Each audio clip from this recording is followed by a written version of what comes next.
So a while ago I made a video about the golden age of sci-fi TV, when there was an abundance of outer space based TV shows full of aliens and wacky ideas, and how I missed that era. But at the end I dropped a nugget of hope regarding a slate of new shows on the horizon. Seth MacFarlane's Orville was one of these shows, and with Star Trek back on the small screen, The Expanse now on a premium streaming service, and other big budget high-end sci-fi TV shows going into their sophomore seasons, is the Orville another solid addition to this slate, or is it a tragic misfire? Set in the 25th century, the Orville follows Captain Edward Mercer, who is given command of an exploratory vessel, the Orville, to go boldly and have outer space adventures. Now it's pretty obvious to anyone how much of an inspiration Star Trek is on the Orville, and I must admit when I initially went into the show I asked myself, is this going to be a Star Trek ripoff with some generic name swaps? Why would I watch that when there's 30 seasons and counting of the real thing? But thankfully this wasn't strictly accurate. Upon completion of season 1, a viewer will find enough unique ideas, designs and quirks of the developing fictional universe of the Orville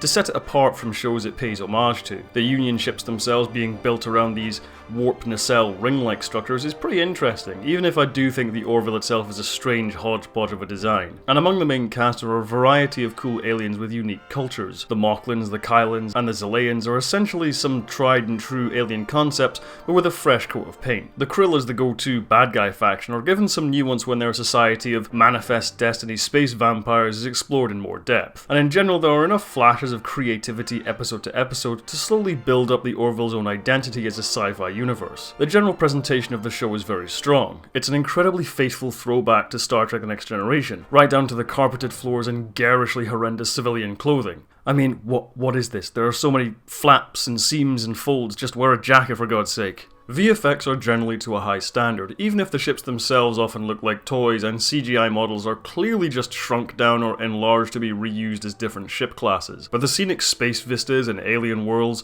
have some really nice flourishes of colour and texture, despite some shoddy looking green screen now and then. But my personal favourite element of the show is without a doubt the music score, which is absolutely gorgeous. The composers behind the show have managed to replicate the musical stylings of Jerry Goldsmith so accurately, I thought for a split second they had simply used cues from some of his Star Trek movies. For example, the track used in If the Stars Should Appear when they first encountered the bioship is almost verbatim the Enterprise exploring Vidra in Star Trek the Motion Picture. A nice balletic main theme, propulsive action cues, and many other pieces which help sell the wide-eyed optimistic space adventure quality the show often strives for. The score to the show pretty much trounces the music being made for any other TV show on right now outside of maybe Game of Thrones. The music is the one thing which completely exceeds my expectations and is a true highlight of every episode for me personally. I think it's just brilliant. In terms of characters, there is a lot of good here. Mark Johnson as Isaac is really terrific. As an actor who can't show his face, he's able to communicate a good deal through his voice and body language alone, and as I've said previously, I'm a sucker for artificial people learning about humanity. Dr. Claire Finn, played by Deep Space Nine alum Perry Johnson-Gerald, does a good job in what is mostly a background role aside from a handful of episodes. Her experience on Deep Space Nine no doubt helped her anchor a believable performance amidst the more bizarre sci-fi elements, and her down-to-earth quality really helps lend the character a sense of gravitas as well as charisma. Peter Macron as Bortus is another welcome part of the cast. Just his physical presence and deep booming voice give him a lot of screen presence, but it's the subplots surrounding his family life which make him more than just a big dumb brute of the show. Sure, he's the butt of many jokes, but his sincerely depicted emotional struggles with his family make him really relatable. Also, his husband is played by Fred Johnson from The Expanse, which is cool. Halston Sage as Alara might just be my favourite character on the show. As well as artificial beings exploring their humanity, I'm also a sucker for coming-of-age heroes who can learn, grow and mature on their crazy adventures. And Sage's insatiable likability combined with the general writing for the character prevents any risk of Wesley Crusher syndrome, and the super strength gimmick of her race results in some fun action beats and clever character moments. Adrian Palicki has been doing B-movies, superhero TV shows and action flicks for about a solid decade now, so her turn as the Orville's first officer Kelly is really a walk in the park for her. Her physicality lends her a lot of authority, but it doesn't negate moments of quirky personality from shining through. And of course we finally arrive at Seth MacFarlane as Captain Ed Mercer. And I'm very sorry Orville fans if you've been feeling vindicated by these positive things I've been saying thus far. I really want to stress here that I really respect Seth MacFarlane.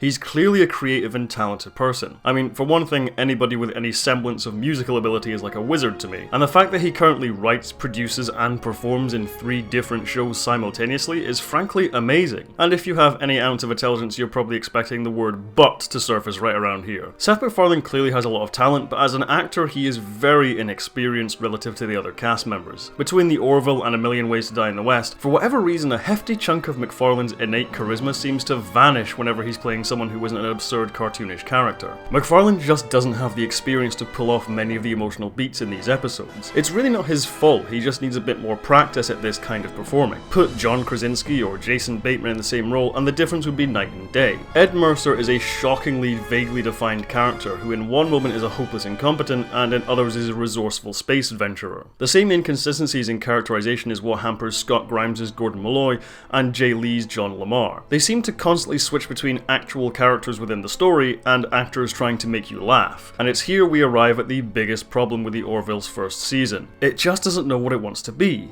Is this a parody or is it a pastiche? Is it Spy Hard or is it Kingsman?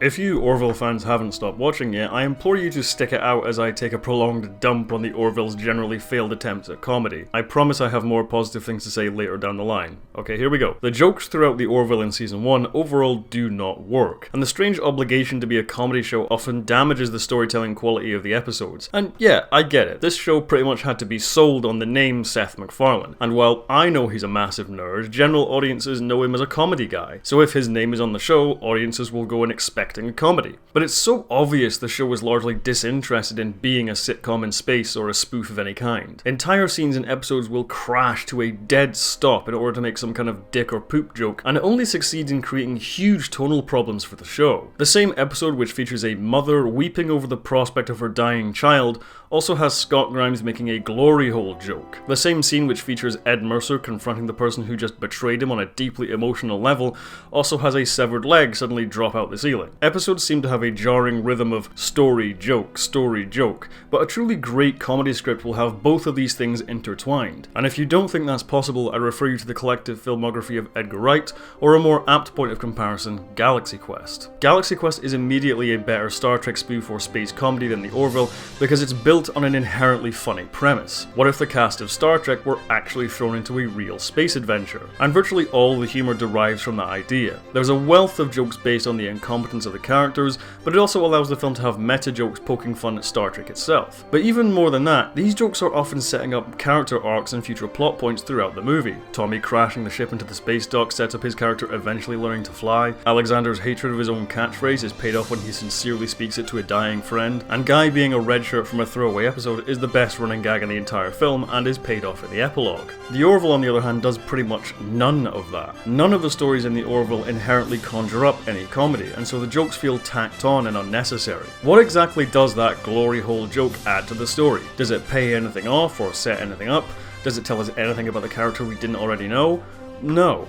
Occasionally it works, for example the aforementioned severed leg running gag actually strengthens a bond between Isaac and Malloy in that episode, but as I said, that is rare. There's also the inclusion of bizarre metatextual jokes, which are even more jarring. One of these jokes, for example, is when Mercer tells a Krill captain he's oddly framed on the view screen. Now if the character Ed Mercer was aware of shows like Star Trek, or if the Orville was a direct spoof of that genre, this joke would work, but because none of that is established, this joke feels so out of place. But the real problems arise when the need for comedy ends up damaging good stories in the process. In the episode Krill, Mercer and Malloy have to go undercover on a Krill ship to gather vital intel, and this episode ends up doing some truly terrific things and throws up some nail-biting moral obstacles for our characters to confront. However, the first half of the episode is a complete drag because Mercer and Malloy act like complete morons while undercover. They are so blatantly doing a bad job it makes the Krill look like idiots by comparison for not noticing. Or in the episode Majority Rule, it's really hard to take Mercer's moralizing about Sargas 4's path to becoming a better world seriously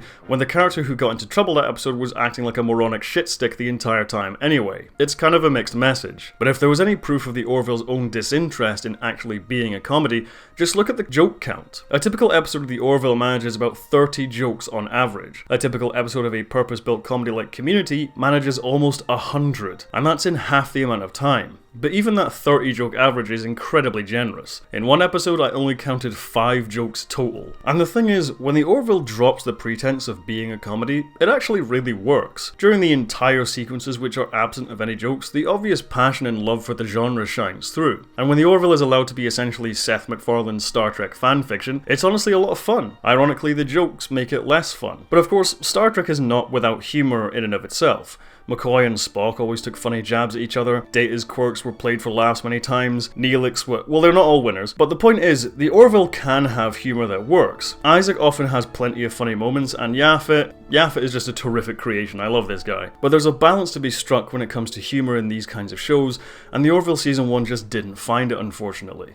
As a season, it's pretty inconsistent in terms of episode quality. A few are standard shootouts with the Krill interspersed with some eye-rolling unwelcome jokes for an overall good not great experience. The pilot episode is a good romp despite the poorly written comedy. When the episode Krill finally stops focusing on the terrible Mercer-Malloy double act, it's actually really engrossing. A few others focus way too much on the insufferable petty bickering between Kelly and Mercer, which really illuminates MacFarlane's aforementioned inexperience as a dramatic actor. Episodes like About a Girl and Majority Rule largely missed opportunities to be really biting commentaries on aspects of modern society. In About a Girl, for example, what feels like a blatantly obvious setup for discussing trans rights instead falls back on an argument about sexism, but brings nothing new to the table. Majority Rule essentially undercuts its own moralizing for reasons I mentioned earlier. However, all that being said, there are some great episodes in the first season. If the Stars Should Appear, Into the Fold, Firestorm, and New Dimensions were the episodes which really worked the best. The bad jokes were at a minimum,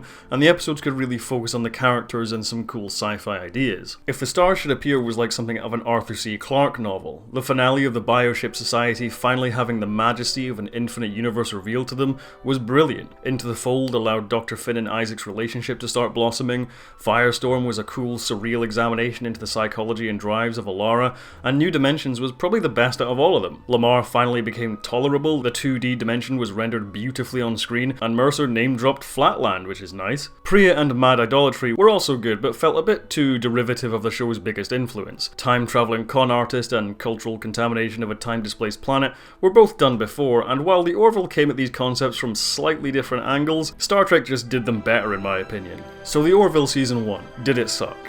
No, I wouldn't say so. It had some big problems for sure. The unwelcome and poorly executed humour really dragged many stories down and was a disservice to many characters. But despite that, the Orville does offer a lot of fun for the viewer.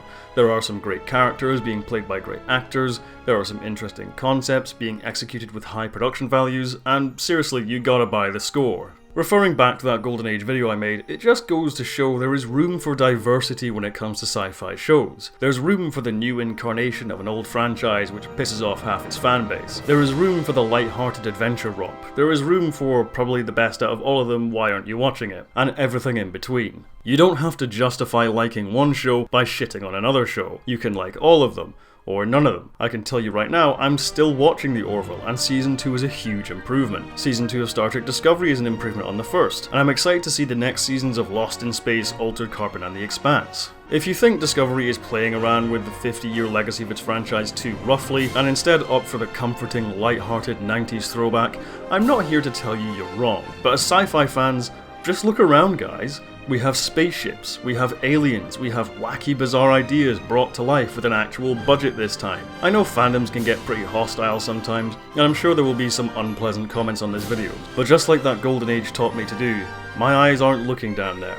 My eyes are looking up there.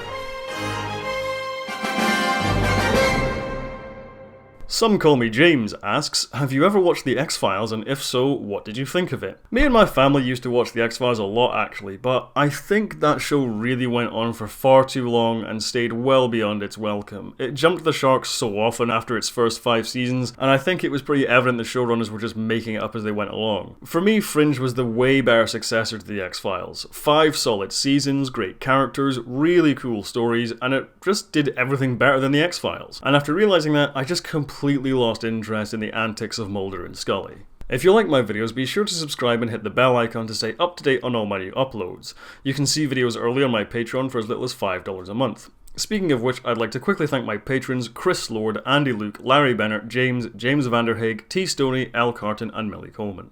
Until next time, have a good one, and as always, live long and prosper.